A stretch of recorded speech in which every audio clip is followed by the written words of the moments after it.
see, a writer can profit from things that may be just unpleasant or boring to someone else because he uses those subsequently as material for writing. And I would say that the experience I had that's described in Junkie later led to my subsequent books like Naked Lunch. So I don't regret it. Incidentally, the damage to health is minimal, no matter what the American Narcotics Department may say. Well, the damage to health from addiction is minimal. But it has done things to your soul.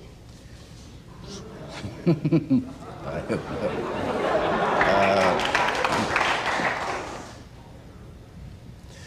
no. We'll read one of the early authorities like De Quincey. For one thing, he would never live to be 72 unless he had taken opium because he had tuberculosis.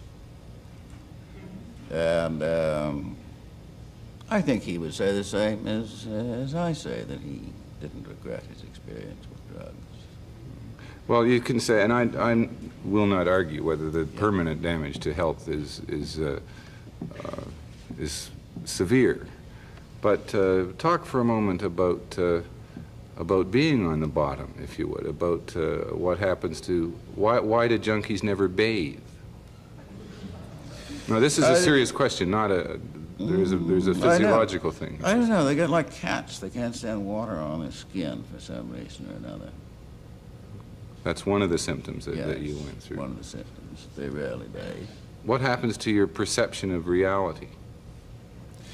Well, it's always to be remembered that junk or any kind of opiate is a painkiller, and therefore it will lessen your perception of reality.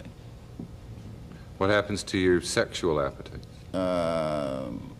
Practically non-existent. What happens to your appetites for food? It definitely reduces your appetite.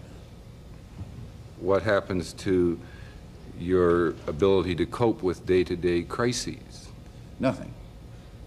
Nothing whatever. Many.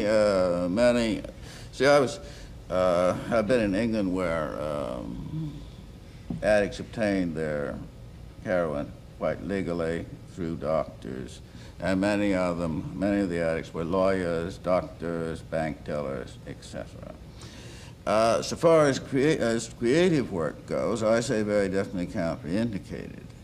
And I would never have been able to write Naked Lunch, for example, unless I'd been off heroin. Are you, William Burroughs, still a junkie? No. No, absolutely not.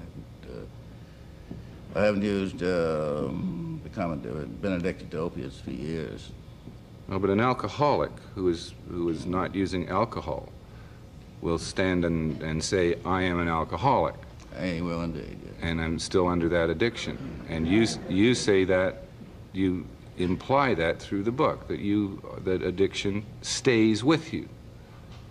Are you not still addicted to heroin simply not having used it for many, many years?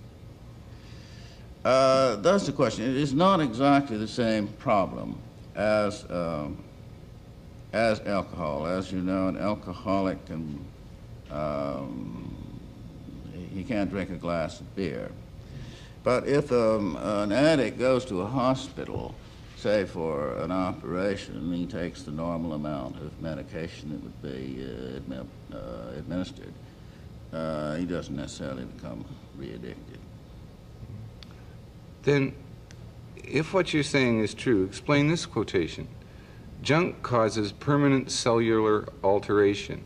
Once a junkie, always a junkie. You can stop using junk, but you are never off after the first habit. That's William Burroughs in Junkie. Yes.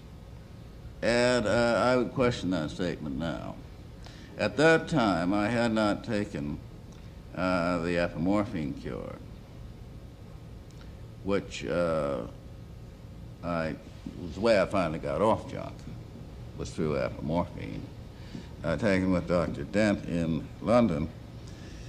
And after that cure, I would question that statement.